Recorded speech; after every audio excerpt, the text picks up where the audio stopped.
Hello, everyone, and welcome to the Million Mom Movement live at 5. My name is Amy Venner Hamdy, and I am so excited to be talking with our guest today, to be talking with Stephanie Dawn. She is an amazing inspiration to me. She is an amazing mother. She is an amazing friend. She's an amazing leader. And I'm just so grateful to have her on today. Welcome, Stephanie. How are you doing?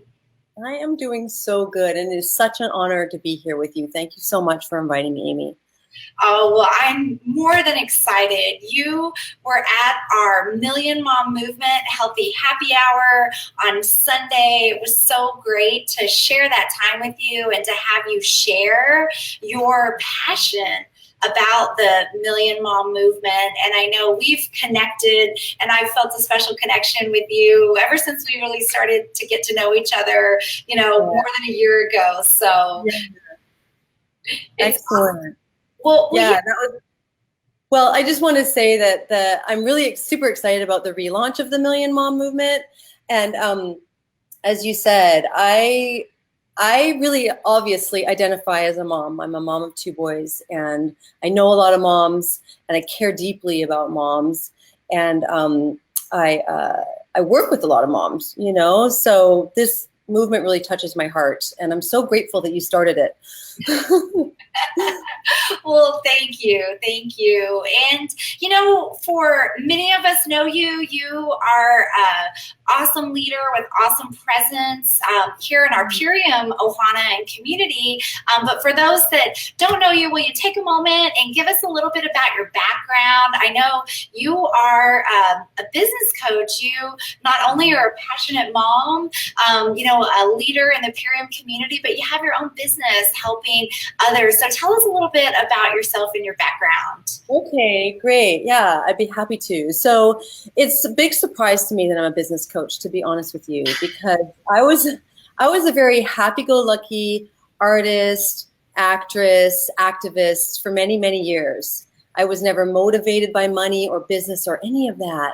And over time, I began to learn that I could have more impact and more influence with more people if I knew business. And so I started to learn business, and I hired business coaches, and really all of that kind of coalesced at the time where I was doing my sacred birth work, which I think I've shared with you a little bit about, Amy. I worked to help expectant parents to create a sacred birth, whatever that means to them. And I really wanted to take it beyond my church. And I knew I needed help to do that. So that's when I hired the business coach, and I went global. I went global with that message about the sacred nature of birth. And then I began working with birth professionals.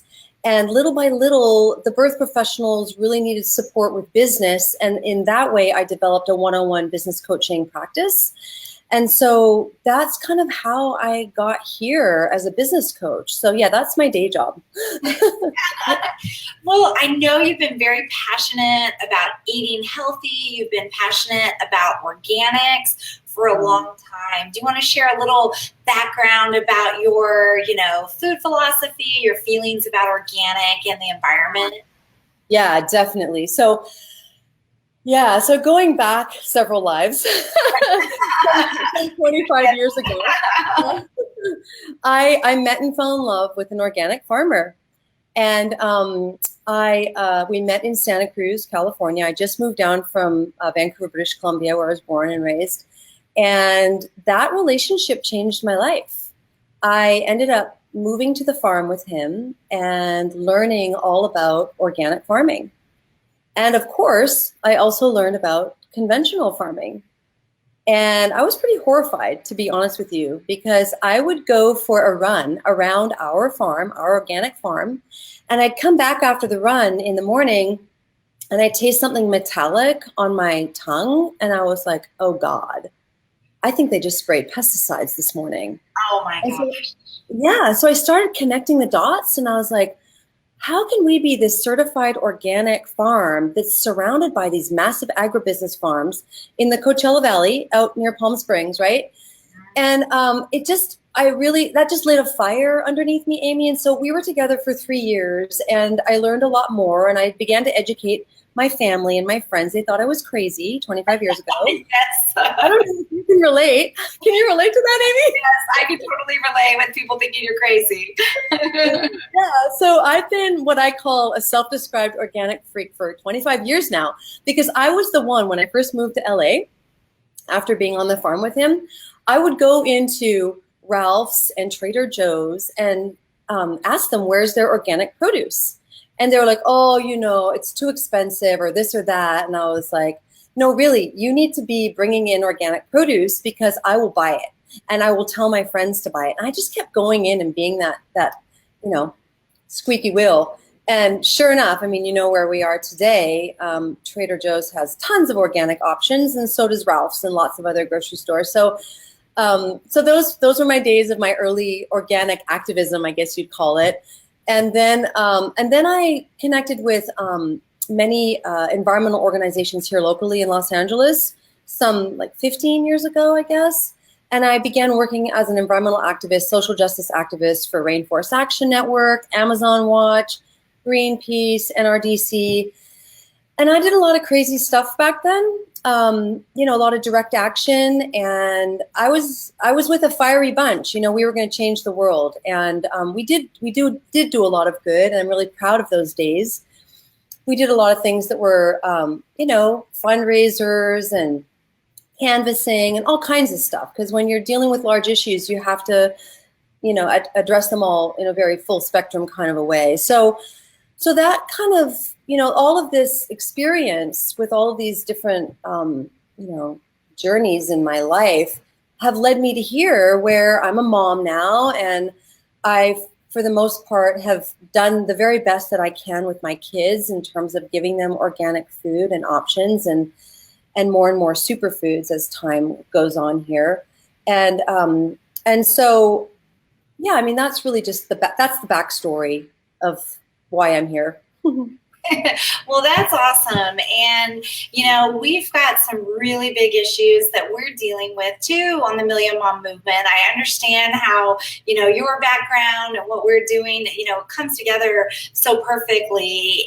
And, tell us a little bit about, we talk about glyphosate all the time as a really major problem in our food supply, and talking about the need to reject GMO foods and the need to eat organic to lessen the exposure to pesticides and herbicides and chemicals.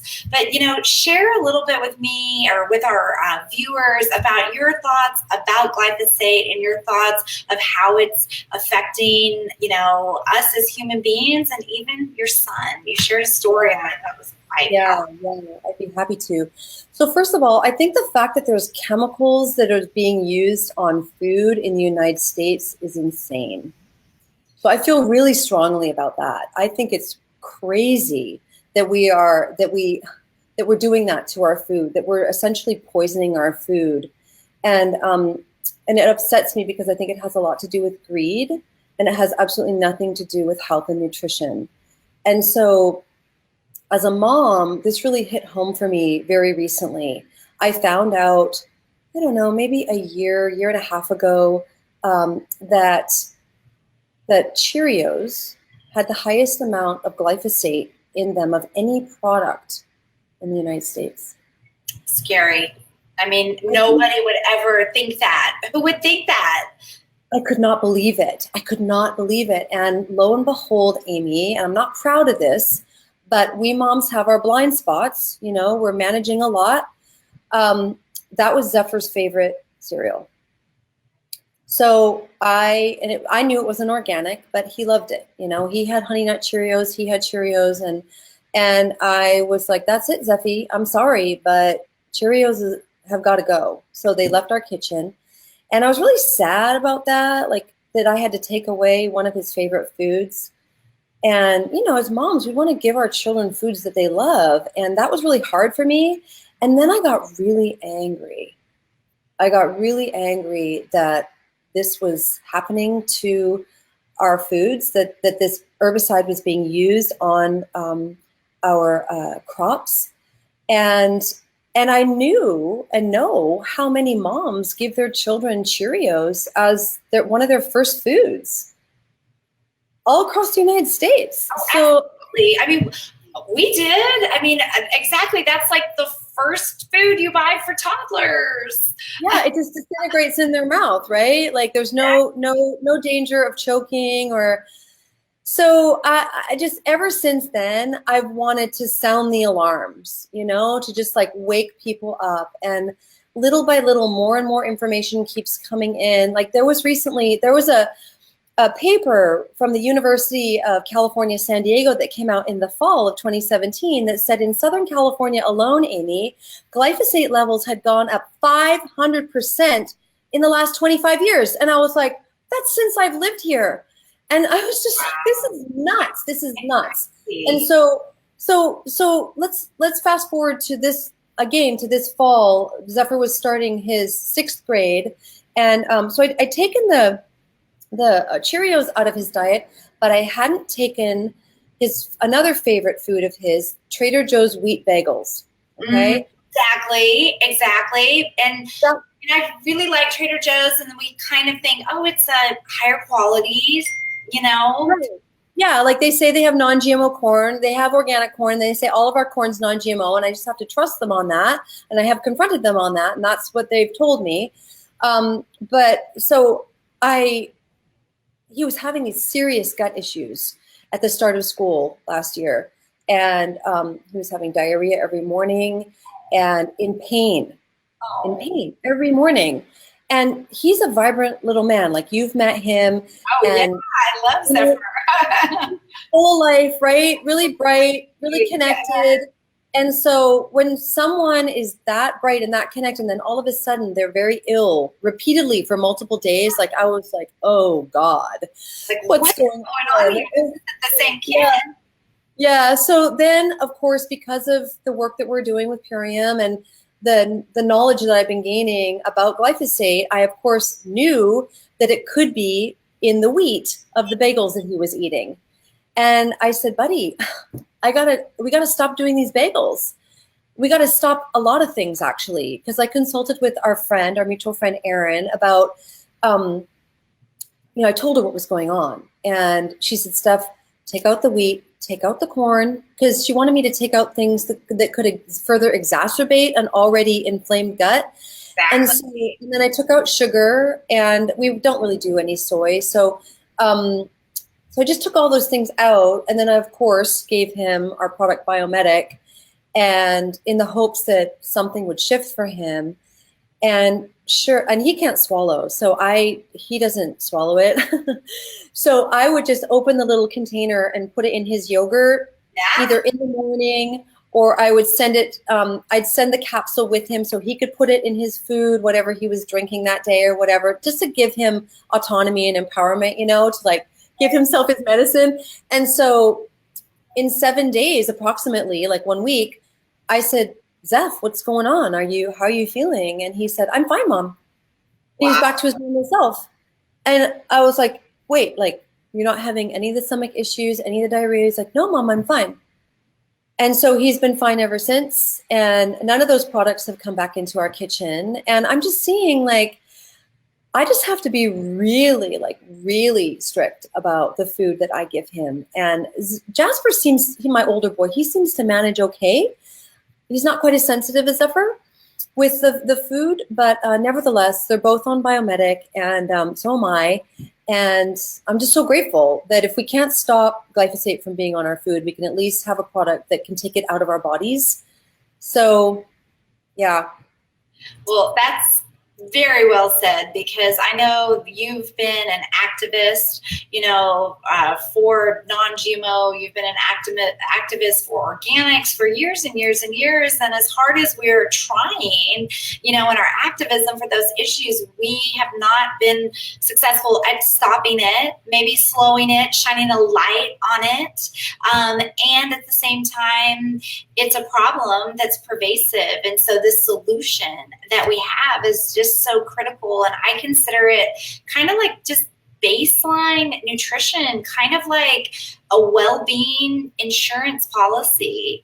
Like, And when you see your child hurting like that, when you see the energy coming out of your child, it breaks your heart.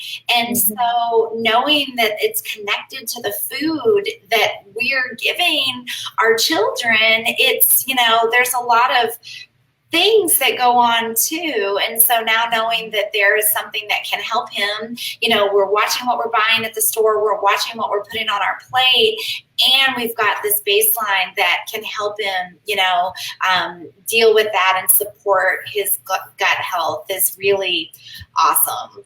It really is. Yeah, I'm so grateful. And I feel that, I talk a lot about organics, and I have for many years. I'm sure you have as well, and this may come up for you, but a lot of people talk about how organics are more expensive. And we were just talking about this on the way to the Million Mom Movement event the other day, and we did a live, actually. Wendy, Shafika, and I did a live about this, and I said, in the car, yeah, I was driving. She was holding the camera, but I was talking about. I was talking about how, it's really preventative medicine. Eating organic products, eating organic produce, and buying organic products, although they may be a little bit higher, which is also insane to me and crazy, because it's really the way that food should be, I think. I think it should be the other way around, that the conventional is more expensive. But to me, it's preventative medicine, and to subvert any, later health and medical issues, surgeries, pharmaceuticals. To me, it's a no-brainer, and it has been for 25 years. Like, why not invest in your health right now and the food that you're eating, in knowing that you're going to age well? So exactly. So I think it's a educational process. We've been indoctrinated for a long time that our food supply is safe. That's what the FDA, that's what the USDA, the Department of Agriculture, that's what they're doing, is that they're keeping our food safe. And unfortunately, that is maybe propaganda. Maybe that is, those things have changed, things have shifted, things that were once thought to be helping our food supply later on, we've pulled back the curtain and we realize that it is not. It is not as safe as it was purported to be years ago when these things were passed. Big business gets involved, lines get blurred, water gets muddy. And, the organic movement and the right to label our foods as GMO or not, it's so important. And so, I'm so happy that you're passionate about organics, that you're an activist, you're out there educating, raising the awareness that even though it may be a little more expensive, it's like that daily assurance of well-being. It's like that insurance policy. Most of us have medical, most of us have life insurance. And I kind of consider buying organic, spending more on the food budget, kind of part of my insurance plan. Yeah, agreed. And I feel also that, with the, as I mentioned, aforementioned insanity of what's going on in our food systems, and big business being in bed with our federal government and such, that it's what I feel like with people that get what I'm talking about here, and yourself, and what we're doing with Purium. It's like, it's a pocket of sanity in what otherwise feels like a pretty upside down world, So we got to stick together. We got to stick together. Yeah. I'm so appreciative that you're here. I'm so happy you're part of the Million Mom Movement, and you are just tirelessly out there educating other moms, other families. Of course, you don't have to be a mom or a woman to be part of the Million Mom Movement.